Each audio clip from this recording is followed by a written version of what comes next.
The air smelled like rain. Not the heavy, soaking kind, but the slow, creeping drizzle that sneaks up before sunset and clings to the sidewalks like a whisper. Lamar Dixon, 44, could feel it in his lower back before he saw a single cloud. His joints always talked before the sky did. He stepped out his truck, groaning a little as he straightened up. The door creaked behind him, tired from years of use.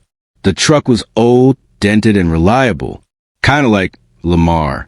His work jacket, stained with grease, flecked with paint from a side job he'd done 2 weekends ago, hung loose on his frame. His boots made that soft, familiar thud against the pavement of the lot as he made his way into Pine and Main Grocers, a modest corner store nestled on the edge of a working-class neighborhood in Staten Island. Inside, the store was humming its usual evening song, the low murmur of conversations, squeaky cartwheels, the rhythmic beeping at the checkout counter. Lamar didn't plan on staying long. Just needed a few basics: bread, eggs, and a small carton of orange juice. His 12-year-old niece, Ari, was staying with him for a couple weeks while her mom pulled back-to-back shifts at the ER. Lamar had become a temporary stand-in for bedtime routines, vocabulary flashcards, and late-night snack requests. He didn't mind. He loved the girl like his own. And he knew the rhythm of sacrifice. It ran deep in his family. Lamar reached for a basket. Not a cart, just one of the handheld ones. He wasn't here to linger. As he passed the produce section, he caught a glimpse of himself in the security mirror hanging high in the corner. Sweat still clung to his collar, and he smelled faintly of metal and summer air trapped in boiler rooms. He looked tired, that deep kind of tired that comes from fixing broken things for too long. Air conditioners, leaky fridges, sometimes people's tempers. But he was used to being overlooked in places like this. A black man in a dirty work jacket didn't exactly draw sympathy. He'd learned to move quiet, not make waves. He walked slowly down aisle 4, ticking off his mental list. Eggs first. He rounded the corner toward the dairy section, eyes scanning the labels. Cage-free, brown, overpriced, whatever. He reached for the mid-range dozen and kept moving. Just as he passed the freezer aisle, something caught his attention. A voice, too loud for casual talk. "Damn," a man said, sharp, mocking. "She sure knows how to make babies, huh?" Then another voice chimed in, laughing. "What you think? 3 kids, 3 dads." Lamar's eyes shifted, neck stiffening. He didn't turn right away, but his body felt it. That heavy jolt in the gut, like when you hear a dog growl in the distance and aren't sure if it's tied up. That tension. He took 2 steps closer and finally looked. They were standing near the freezer doors, 2 white men in their late 30s, maybe early 40s. One wore a baseball cap backward and chewed gum like it owed him money. The other had a Bluetooth earpiece and a tattoo crawling out from under his collarbone. Their postures were casual, but their words were venom. They weren't whispering. This was a performance. Standing not 6 feet away from them was a young black woman, early 30s, if Lamar had to guess. Her hoodie was faded, sleeves pushed up. She had a toddler in the cart seat, and a boy around 7 gripping the edge of the basket. The little girl was fussing. The boy's face was blank. Not the kind of blank that means he's distracted. The kind of blank that means he's trying not to exist. The mother held her snap card in her hand like it was burning her palm. She kept her eyes on her daughter, gently rocking the cart forward and back. Cradle motion, coping mechanism. And no one said anything. Not the older woman pretending to compare lettuce heads. Not the teenage cashier who glanced up and quickly looked down. Not the man in scrubs pacing while holding a 6-pack of beer. Lamar felt his jaw tighten. He'd seen this scene before. Not this exact aisle, not these exact people. But the script was familiar. So was the silence. That kind of silence. It was a second violence. The first came from the men's mouths. The second came from everyone else's refusal to look. He remembered standing beside his own mother at a checkout line on Bay Street, watching people eye her like she was stealing groceries just for using food stamps. He remembered the way her hands shook as she tried to punch in the right code on the old plastic keypad. He remembered pretending not to hear the man behind them say, "Shouldn't be having kids," If you can't pay from... He remembered holding the grocery bag tighter, like that would hold her dignity together. And now, decades later, here he was, watching someone else live through that same shame. Watching a woman hold herself upright in front of her children, while two grown men picked her apart for sport. He stopped next to the cereal display, one hand still on his basket handle, one foot almost twitching to move. Then he heard it, the little boy, tugging on his mother's sleeve. "Can we just go?" he asked. His voice was quiet, not scared, not whiny, just tired. And Lamar, something inside him cracked. He forgot about the eggs. He forgot about the orange juice. He wasn't planning to be anyone's hero that evening, but he also wasn't planning to walk away. Lamar didn't move right away. He stood by the cereal display, fingers wrapped around the red plastic handle of his shopping basket. Inside were eggs and a half-smashed loaf of wheat bread. He hadn't even made it to the juice yet, but that didn't matter anymore. What mattered was the tone in those men's voices, that sharp-edged, punchline-chasing tone that didn't care who it hurt, the kind of voice that didn't need to yell to cut deep. They were still at it. "She probably got a different baby daddy for each one," the man with the Bluetooth earpiece said, shaking his head like the woman was a late-night comedy sketch. His buddy chuckled, the one with the neck tattoo creeping up toward his jawline. She should have swiped left on all of them. Lamar felt heat crawl up the back of his neck, not from shame, from fury. He turned his eyes toward the young mother. She didn't flinch, didn't respond.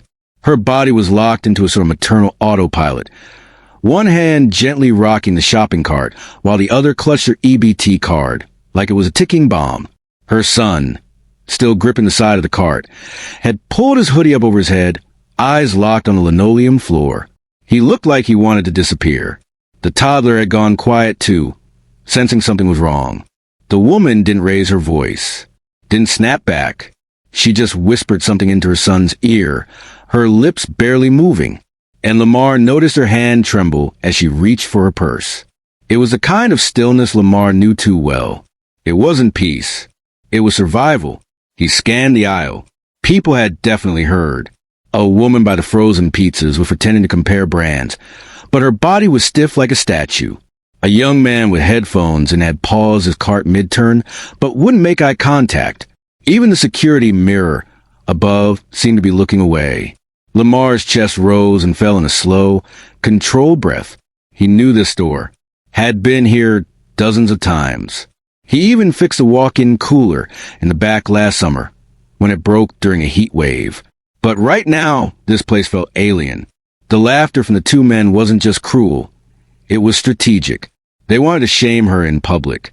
They wanted witnesses. An audience. That was what made it violence. They weren't speaking to her. They were speaking at her, performing for the silent crowd like this was a roast and she was the punchline. Then came the line that stopped Lamar in his tracks. If she spent less time swiping food stamps and more time working, maybe she wouldn't need handouts. It wasn't just what was said. It was how it was said, loud like it deserved to echo. It rang out like a sermon twisted in hate. One meant to moralize poverty, meant to dehumanize need, and most of all, meant to remind black people their place. The basket in Lamar's hand creaked slightly under his grip. His knuckles had turned bone white from how tightly he was holding it. He looked again at the mother. Her jaw was clenched now, her cheekbones tight beneath her skin. She wasn't looking at them. She was refusing to give them a reaction. But Lamar could see it in her shoulders. She was coiled like a spring. Her son had both arms wrapped around her waist now, and still no one said a thing. No store manager. No cashier. Not a single, "Hey, that's enough." Not even a concerned whisper. The man with the tattoo leaned closer to his friend and snorted. "Don't waste your breath. She'll probably sell the food to buy a new wig." That one did it. Lamar blinked hard. For a second, he thought he misheard. But no, that was exactly what the man said. The kind of remark designed to be as vicious as possible, and to twist a knife in a wound too many black women knew too well. And still silence. A teenage girl behind the bakery counter turned away. The woman with the cart full of canned goods now had her phone out, pretending to scroll, but clearly just avoiding the scene. Lamar stood there, still in the shadow of a soup display, watching it all unfold. And it hit him harder than he expected. Not just the cruelty of the moment, but the weight of it. How easy it was to let it pass. How easy it was to watch people crumble under shame and do nothing. The mother reached the front of the checkout lane. Still silent. Still steady. She handed her card to the cashier, a young girl with anxiety written all over her face, and kept her eyes locked on the small screen. She wasn't crying, but her face had that stillness, the kind of blankness you put on when you've been trained to pretend things don't hurt. Her toddler started reaching for a bag of grapes. Her son looked up at her, then over at Lamar, their eyes meeting for the briefest second. And in that moment, Lamar knew if nobody stepped up, that little boy would walk out of the store believing this was normal, that his mother deserved this, that his voice didn't matter, that being black and in need made you a target. And Lamar, he couldn't live with that. Not again. Lamar Dixon had always thought he was good at keeping things buried. That's how you survived. You compartmentalized. You stacked the hurt in the back of your mind like dusty boxes in a forgotten basement. Over time, you stopped noticing the weight.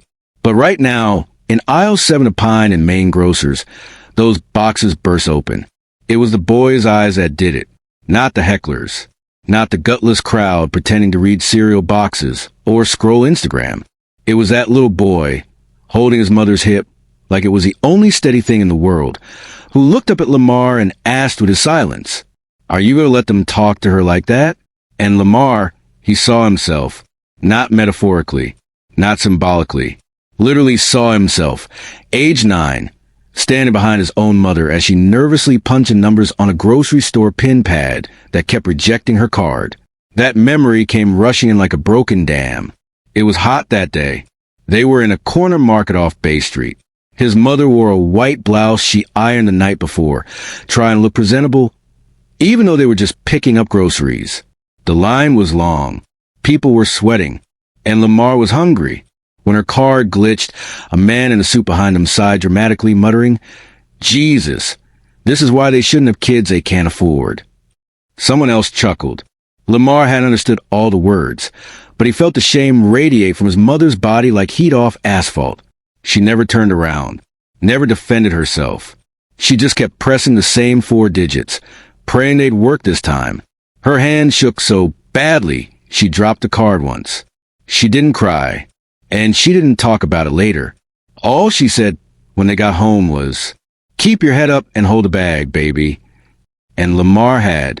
He held that grocery bag like it was his whole world, because in that moment it was, back in the present, Lamar blinked the memory away, but not the feeling. That old heat, that helplessness, that hollow space where dignity used to sit. He saw it now on that mother's face.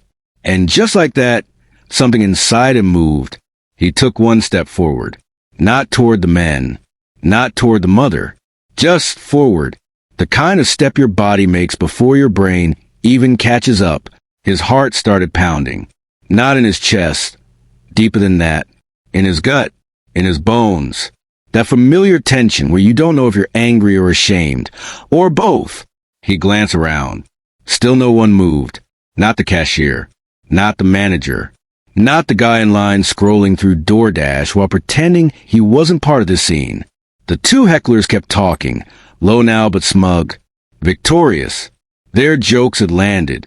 Their target had shrunk into herself. They thought they'd won. And maybe they had, if nobody did anything. But then, the boy spoke again. "Mama, can we just go?" It wasn't fear in his voice. It was resignation. And that was worse. That meant he'd already internalized it.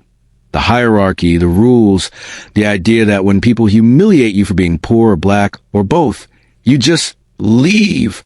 You shrink. You walk away. And Lamar? He felt the ghost of his 9-year-old self claw its way up his spine. He couldn't let this boy carry the same shame he did. Not today. He tightened his grip on the shopping basket. The plastic groaned. His other hand curled into a fist at his side. He took another step. People began to notice. Just barely. A few heads turned. One of the hecklers looked over, eyebrows raised. Lamar didn't care. He wasn't a fighter, not anymore. His 20s were loud and reckless. He'd gotten into enough shouting matches, enough scrapes in parking lots, to learn that noise doesn't always mean power. Sometimes the most powerful thing you can do is stand. Stand still. Stand visible. Stand on the side of someone who's being trampled by a world that insists their pain is invisible.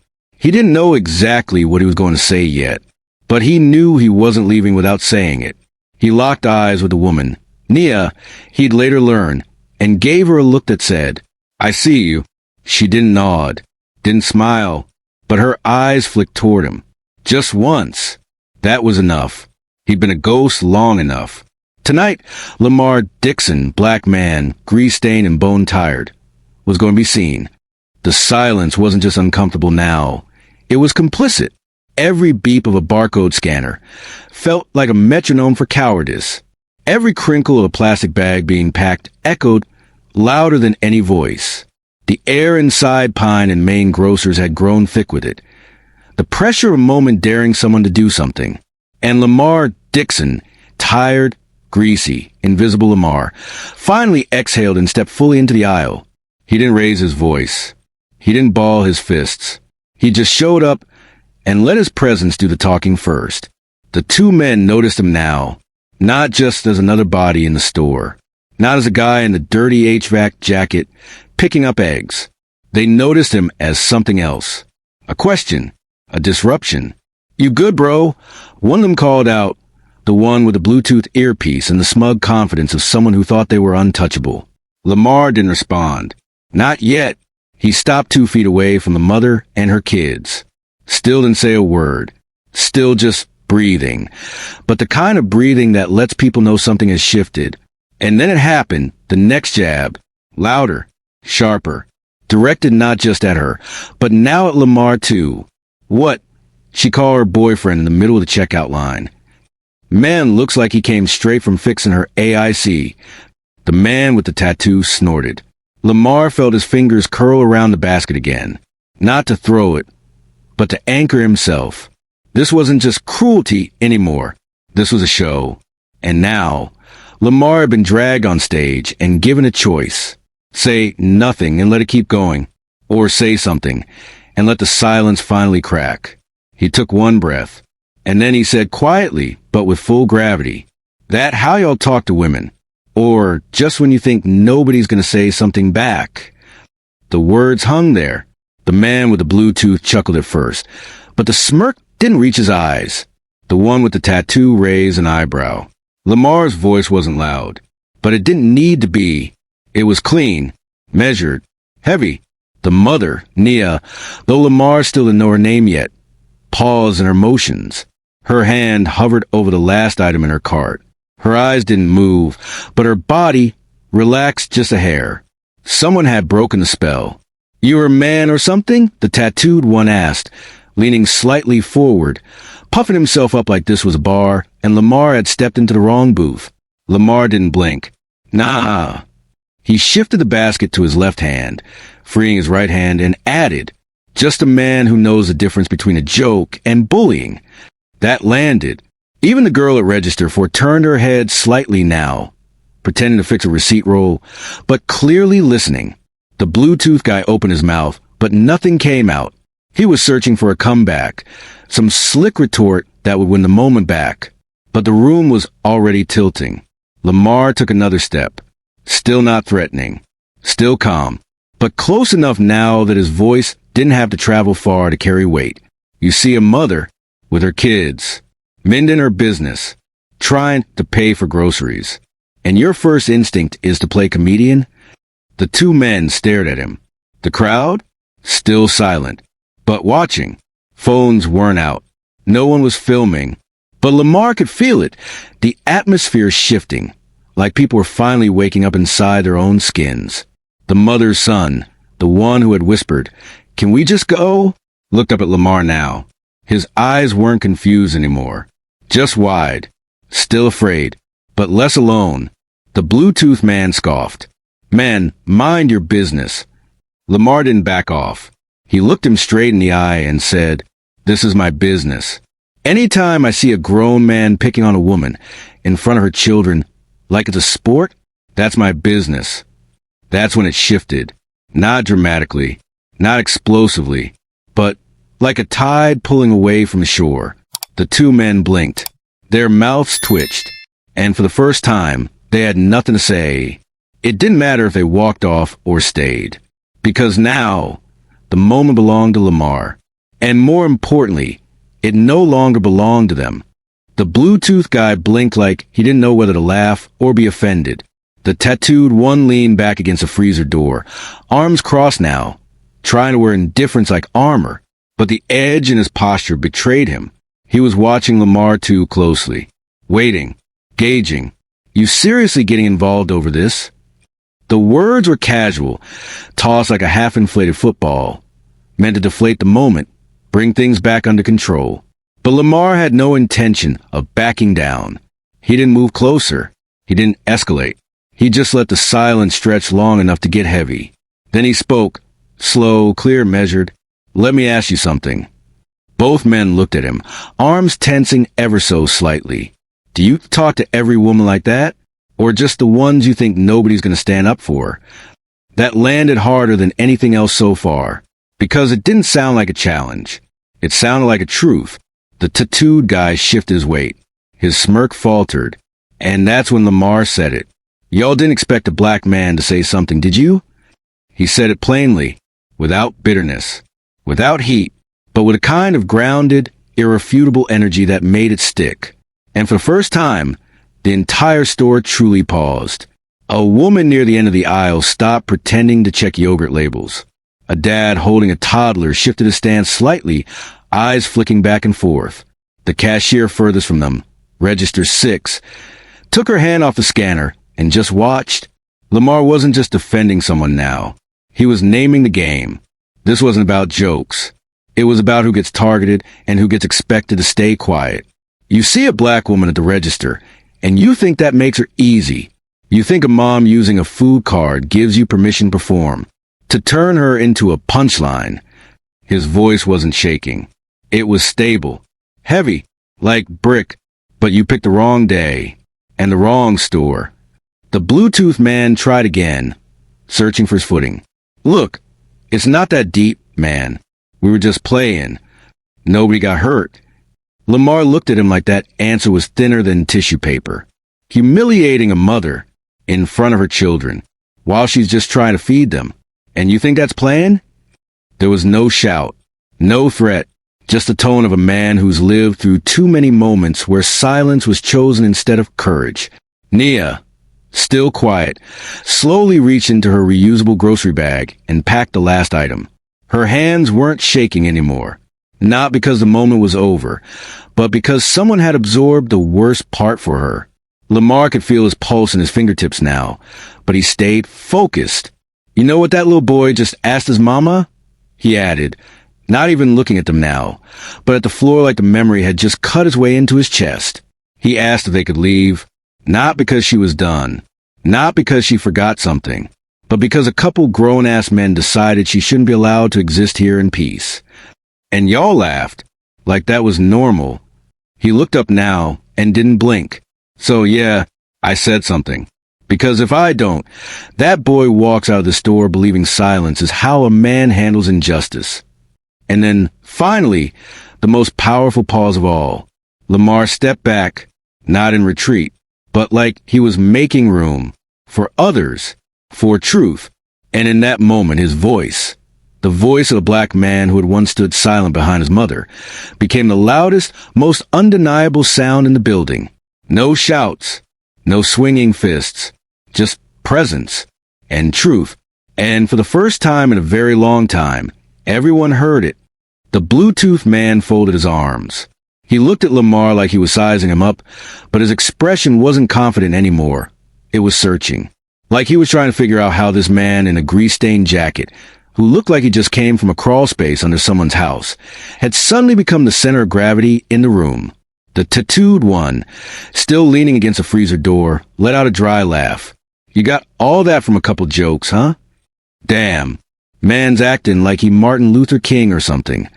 A few nervous chuckles scattered through the aisle, but no one joined in fully. The laughter was hollow, unearned, out of place. Lamar didn't flinch. You really that desperate for attention? You got a clown on a mother just trying to feed her kids? That what makes you feel like men? He let the question hang. The Bluetooth guy muttered under his breath, but Lamar didn't even acknowledge it. He wasn't playing their game. He wasn't here to win an argument. He was here to stand in the space they thought would stay empty. He could feel eyes on him from all directions now. Some curious, some ashamed, some waiting to see what would happen next. And that's when the manager finally showed up, Mr. Ferris. Khaki button-up tucked into jeans that sag a little too low, face flushed from walking too fast, appeared from behind the registers, pushing his glasses up on his nose. "Hey, what's going on here?" he said, a little too loudly, like a substitute teacher walking into a fight he was hoping would resolve itself before he got there. The Bluetooth man raised his hands like he was surrendering in a hostage movie. "No problem, man. We were just talking."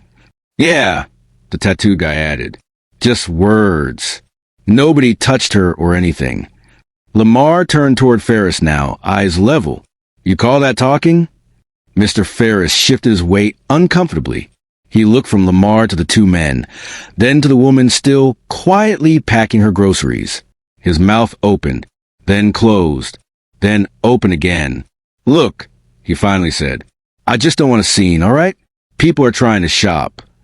Lamar let out a sharp exhale through his nose. He took a slow step forward, not toward the hecklers, but toward Ferris.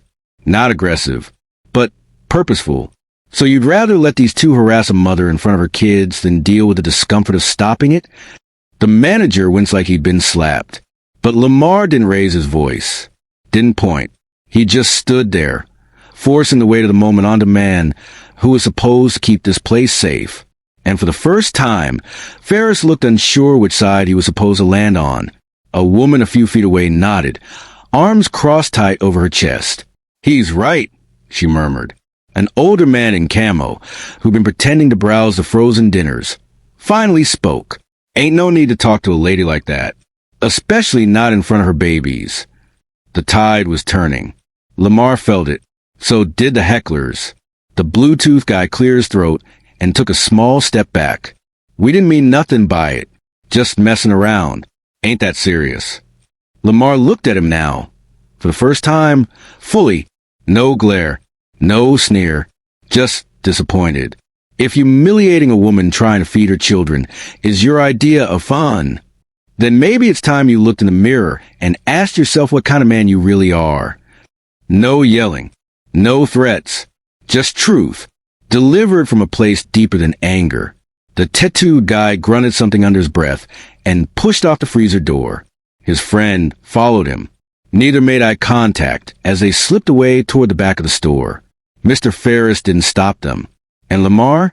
He didn't chase them either. Because this wasn't about punishment. It was about visibility.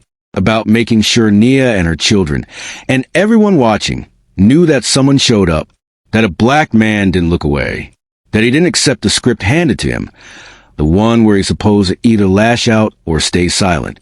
He rewrote it in real time. Right there, in the middle of Pine and Main. And the ripple had only just begun. The two men disappeared down the beer aisle, their backs turned everything they had just stirred up. They didn't apologize. They didn't turn around. They just retreated the way cowards do when the spotlight stops flattering them. Lamar didn't move. He stood there, grounded, not in triumph, but in something far heavier, the knowledge that this wasn't the first time a woman had to shrink herself to survive, and it wouldn't be the last. Behind him, the energy of the store began to shift, like a held breath slowly releasing. But no one rushed back to normal, because this moment had stained the air. The mother, Nia, though Lamar still hadn't heard her name, was still standing at the checkout line. Her daughter had fallen asleep in the cart, her little hands curled into soft fists. Her son was now peeking out from behind her hip, eyes darting between Lamar and the cashier. He wasn't smiling. He wasn't afraid either. Just studying. Like he was watching to see what strength looked like. Nia's hands moved slowly, methodically, as she packed the last few items into a reusable grocery bag. Lamar noticed how her movements had changed, no longer frantic but mechanical. A shield had gone up. Her face was blank. That dangerous kind of blank you only learn after being humiliated one too many times. Mr. Ferris, the manager, stood off to the side now, arms crossed, chewing on the inside of his cheek, like it might give him something useful to say. He looked at Lamar, then at Nia, then down at the scuffed tiles beneath his shoes. If those guys come back, I'll talk to them, he offered, voice low. Lamar didn't respond, not out of rudeness, just because there was nothing left to say to a man who only showed up when the noise was too loud to ignore. Instead, Lamar turned finally and faced Nia. "You okay?" he asked, his voice softer now, not commanding, just human. She looked at him, really looked at him for the first time, and nodded. Her voice was almost a whisper, but it didn't shake. "Yeah, thank you." It wasn't dramatic. It wasn't cinematic. It was honest, and it carried more weight than any applause ever could. The little boy peeked out again, his head resting against her side. He didn't speak, but his eyes locked with Lamar's. That was the real conversation, not the adult version full of polite thank yous or power dynamics. Just one boy seeing the man his mother didn't have to become small for. Nia shifted the bag on her arm, adjusted her grip on the cart handle, and turned toward the exit. But just before she started to walk, she paused, barely noticeable, and looked over her shoulder at Lamar. No smile, no words, just a look. Gratitude stripped of obligation, dignity reclaimed. She pushed the cart forward. Her son walked beside her, one hand still clutching the bag of grapes. Her daughter slept on, unbothered, cocooned in the quiet safety her mother had built around her despite everything. Lamar watched them walk toward the door, wheels clicking rhythmically against the floor. And in that moment, he realized something. This wasn't about him. It never had been. It was about making sure someone saw her, really saw her, in a moment where the world tried to reduce her to a stereotype. It was about making sure her son didn't internalize that his mother was weak because she didn't clap back. It was about presence, standing there, taking up space, and reminding everyone in earshot that black women don't have to explain their worth. He turned slowly, basket still half full, appetite gone, thoughts swirling. This wasn't about milk and eggs anymore. It was about what happens when one person refuses to stay silent, even when the world tells him it'd be easier to just walk away. And for the first time that day, Lamar felt something he hadn't expected. Not anger, not pride, but purpose. Lamar didn't go back to shopping right away. He tried, walked a few steps toward the bread aisle, passing frozen pizzas and lukewarm motivation, but his feet didn't cooperate, because the moment hadn't let go of him yet. He paused near the vending machines by the exit, one hand still gripping his half-full basket. The other rubbed absent-mindedly at the calluses on his thumb, the kind of movement a man makes when he's carrying something invisible. That's when he saw them again.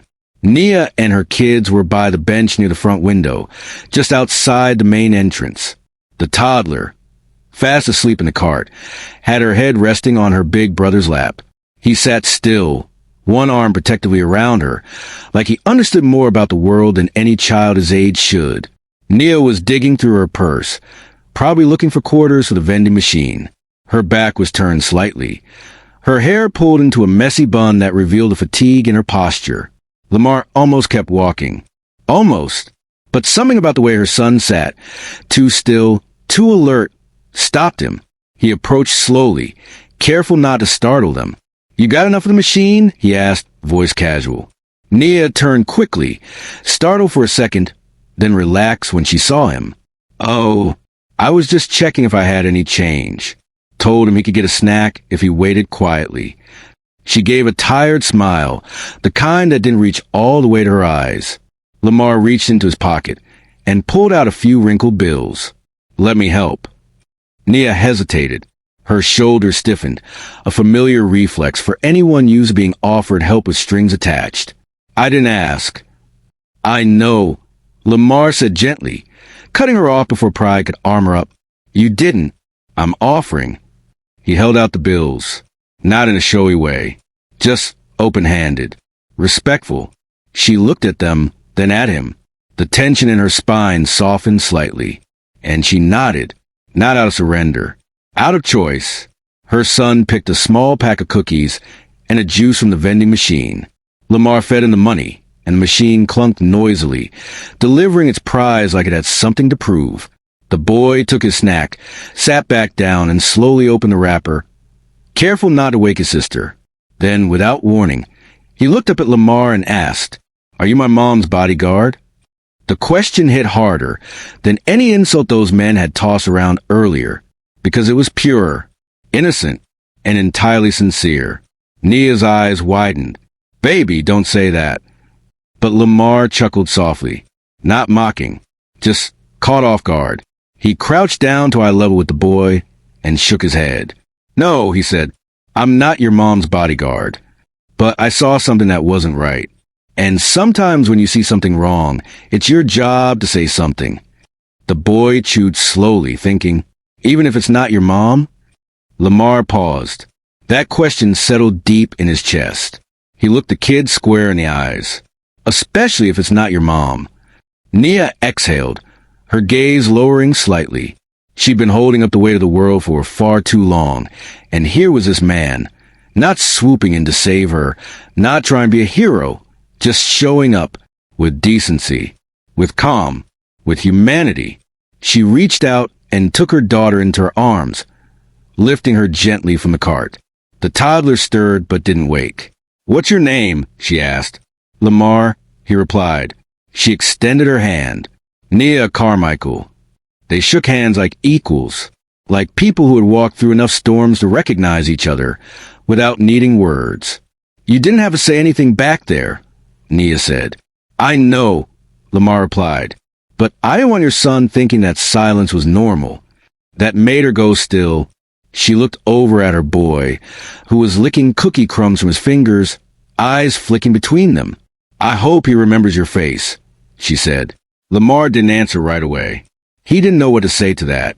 So he just stood there, watching the small, quiet moment unfold. A moment that felt far bigger than any confrontation in aisle 7. Because this was the moment that would linger. Not the shouting, not the tension, but this. A boy learning that there are men who show up, not for praise, not for power, but because it's right. And maybe, just maybe, that's how you change the story. The air outside had started to cool. It seeped in through the automatic doors, carrying the faint scent of rain on hot pavement and something fried from the fast food joint across the street. Lamar stayed where he was, leaning slightly against the wall near the vending machines, hands resting loosely at his sides. Nia sat on the bench with her daughter curled up against her chest, half asleep again. Her son munched on the last of his cookies, feet swinging just a little. There was no rush. For once, there was no urgency to escape the moment. "You got kids?" Nia asked casually. Lamar turned his head toward her. He hadn't expected the question. It wasn't aggressive. Just curious. Warm. "No," he said after a second. "Not mine, anyway. My niece has been staying with me. Her mom's working night shifts at the hospital." Nia nodded, as if that explained everything. "So," she said, "you're the safe place for somebody." Lamar froze for a second. He had never thought of it like that. He was just helping, filling in the gaps, making sure someone he loved didn't fall through cracks. It wasn't about being anyone's safe place. But the way she said it, simple, matter of fact, made something twist in his chest. "Trying to be," he admitted quietly. The words felt strange in his mouth, like a confession. He looked down at his jacket. The same old jacket he'd worn 100 times. Grease stains, paint marks, a small rip under the armpit. Just another piece of gear. Just another sign of work.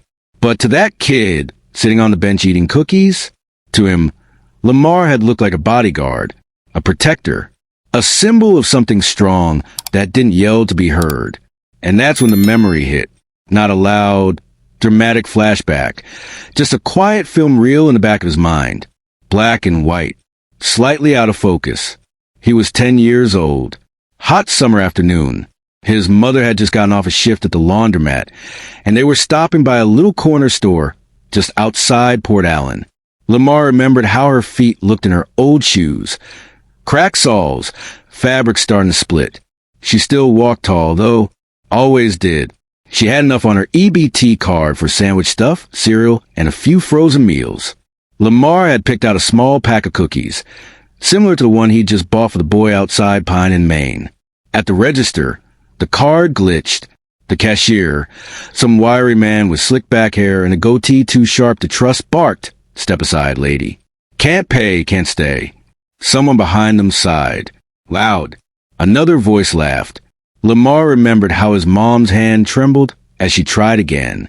He remembered how she kept her eyes on the screen, as if staring hard enough could fix the error.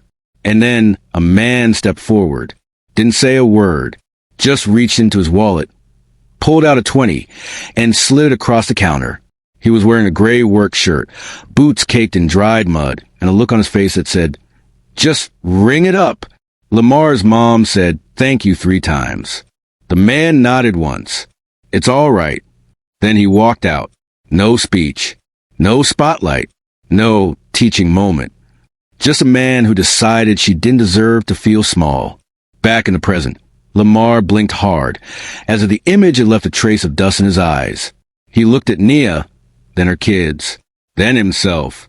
All this time, he had been carrying that memory, not realizing it was shaping how he showed up in the world.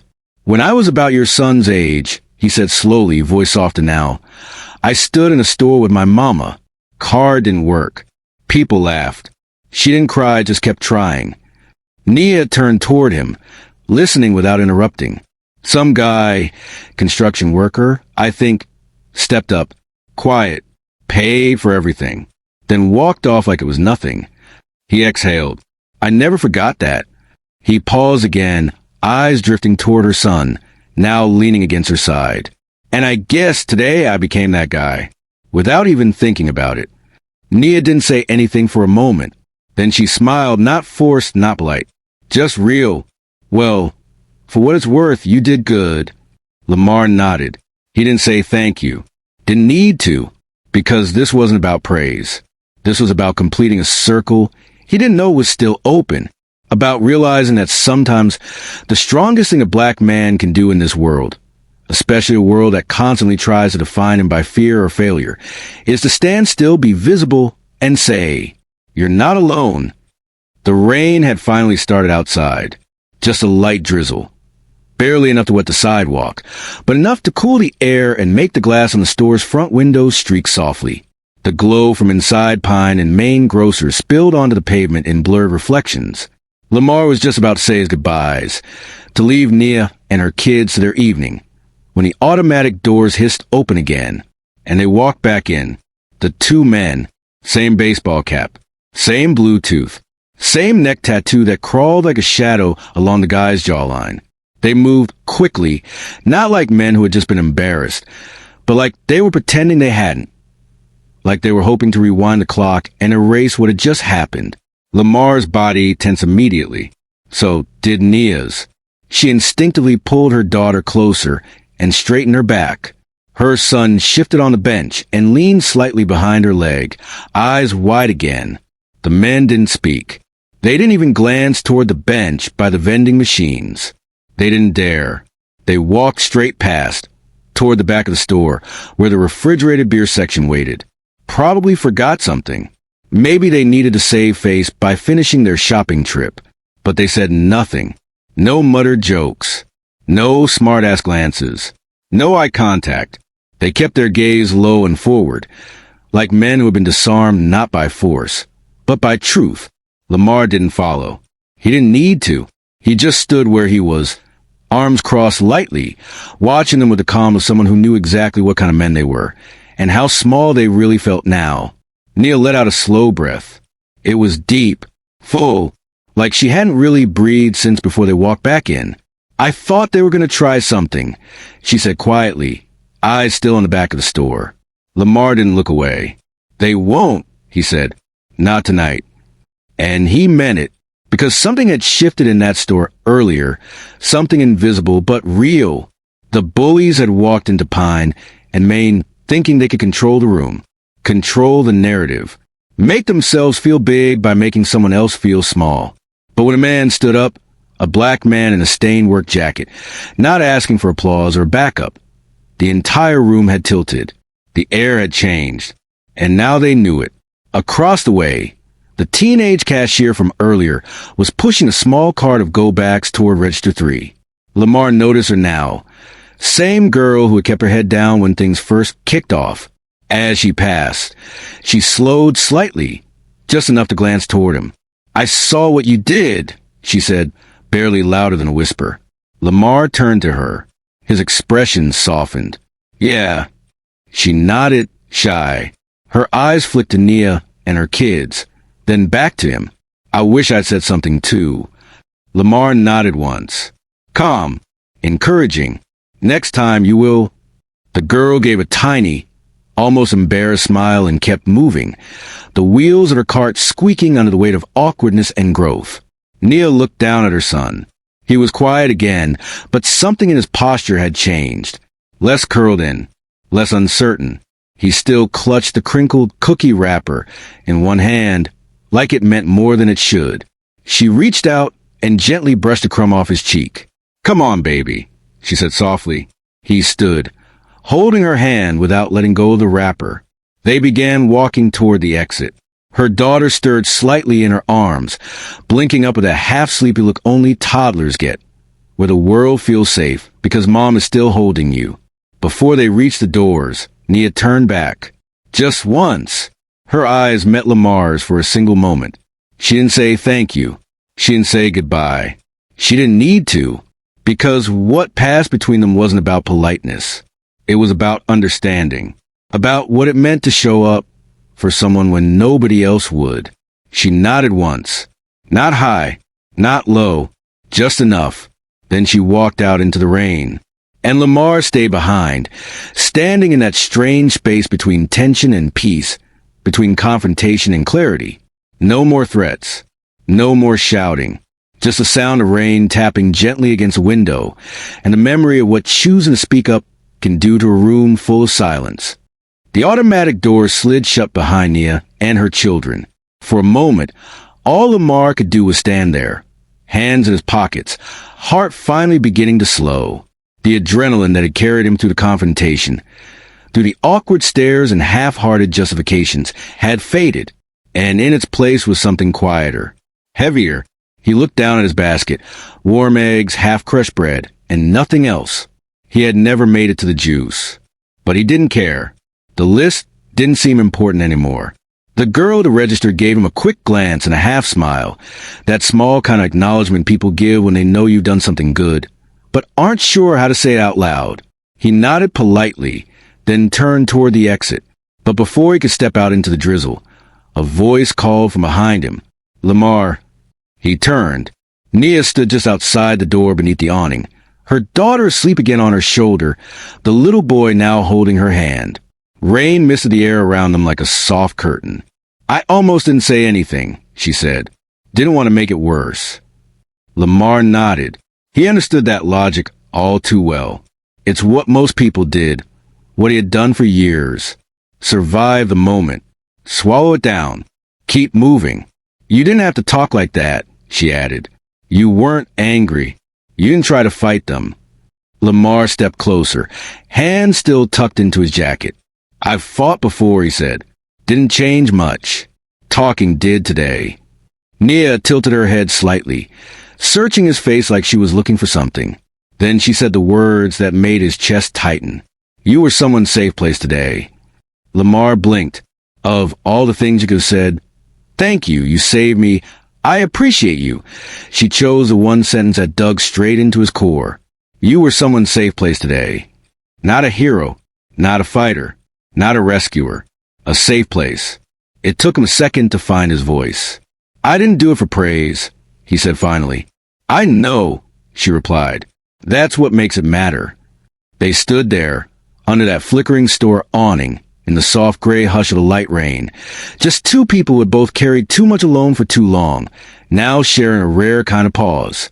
Nia glanced down at her son. He was leaning against her now, still holding that juice bottle, like it was made of gold. "He asked if you were my bodyguard," she said with a quiet laugh. Lamar smiled. I told him no. But I said sometimes when something's wrong, it's your job to say something. And you really believe that? He looked at her, really looked at her. A woman who had just been humiliated, dismissed, ignored, and who still carried herself with dignity, composure, and maternal fire. I have to, he said, because if I don't, that kid grows up thinking silence is normal. Nia nodded slowly, the weight of those words settling into her shoulders like truth finding its home. I hope he remembers your face, she said again, softer this time. Lamar didn't respond, because deep down he hoped the same thing. Not because he wanted to be remembered, but because the moment deserved to last, and because maybe one day that boy would see someone else being hurt, someone else being mocked, and instead of walking away, he'd remember this. The day a stranger stood between his mom and cruelty, and maybe then he'd step forward too. The rain had tapered off into a soft mist by the time Lamar pulled into his driveway. The truck's engine ticked as it cooled, each metal pop echoing louder than it should have in the hush of the night. The porch light flickered like it always did, stubborn, old, but it was home, quiet, familiar, safe. Lamar sat in the driver's seat for a long moment, hands resting on the wheel, eyes staring through the windshield. He wasn't waiting for anything. He was just sitting with it all. The words, the silence, the laughter that wasn't funny, the boy's question, Nia's steady strength, his own heartbeat, louder than he'd felt it in years. He thought about the man in the gray work shirt, the one from his childhood, the one who said nothing, but made everything different. Tonight, he had become that man, and in doing so, he had touched something in himself he hadn't known was still raw. Eventually, Lamar reached over to the glove box and pulled out a small, spiral-bound notebook, the kind he used for grocery lists and home repair notes. He flipped to a blank page in back and scribbled 3 words in the center. Speak, stand, stay. He looked at the words for a moment. No flourish, no quotes, just a quiet code, a personal creed. He didn't need to write anything else. He shut the notebook and stepped out of the truck, letting the soft Staten Island air hit him like a reset. Inside the house, the smell of laundry detergent and worn would wrap around him. On the couch, his niece Ari was curled under a throw blanket, a math workbook open in her lap, pencil between her teeth. She looked up when he walked in. You were gone forever, she said, not even looking up from her textbook. Lamar dropped his keys on the table by the door and let out a breath that felt like it carried more than just air. Yeah, he replied. Ran into something unexpected. She shrugged. Like what? Lamar paused. How do you explain to a 12-year-old that you stood between a mother and a pair of grown men trying to crush her dignity? How do you say I remember my mom in someone else's pain? How do you explain that a moment you never planned for made you feel more like a man than anything else you'd done in years? So instead, he said, I saw someone getting treated badly. I spoke up. Ari blinked at him. Did you fight them? Lamar chuckled, the tired kind of laugh that came with age and restraint. No, didn't need to. Did they stop? Yeah, he said. They did. She nodded like that was a good enough answer. And it was. She returned to her book, and he walked into the kitchen. The faucet squeaked as he filled a glass of water, hands still faintly trembling from the residual hum of the day. On the counter sat her lunchbox. He opened it to clean it out. Habit, really. Inside was a half-eaten apple and a sticky note he'd written that morning. You got this. I'm proud of you. 4 words, scribbled quickly, but she had kept it. That hit harder than he expected, because it reminded him, words don't have to be loud to matter. They just have to be said. He walked back to the couch and sat next to her. You want help with that math? She handed him the pencil, without hesitation. As they worked through long division, Lamar glanced sideways at her, this sharp, stubborn, brilliant girl who didn't yet know how often the world would test her, didn't yet know how many times silence would feel like the safer choice. But maybe, just maybe, she would remember tonight, not because she saw it, but because of how he talked about it, because he chose to speak when silence was easier, because he stood when others looked away. because he stayed in a moment most people would have walked past. You're like one of the good guys, huh? Ari said, eyes still on the math sheet. Lamar smiled, a real one this time. Trying to be. She nodded, satisfied. Good. They didn't say much after that. The television hummed quietly in the background. Outside, the street was empty, just slick pavement and the sound of a distant dog barking once, then stopping. Lamar leaned back against the couch. He didn't need to be a bodyguard, or a warrior, or a hero. He just needed to be someone who gave a damn. And tonight, that was more than enough. Lamar didn't throw a punch. He didn't curse. He didn't even raise his voice. He just stood his ground, in a place where no one else would. He stood in defense of a black woman's dignity, in protection of 2 children watching and learning, in quiet defiance of a world that's all too comfortable with cruelty, so long as it served with a smile. He didn't become a hero that day.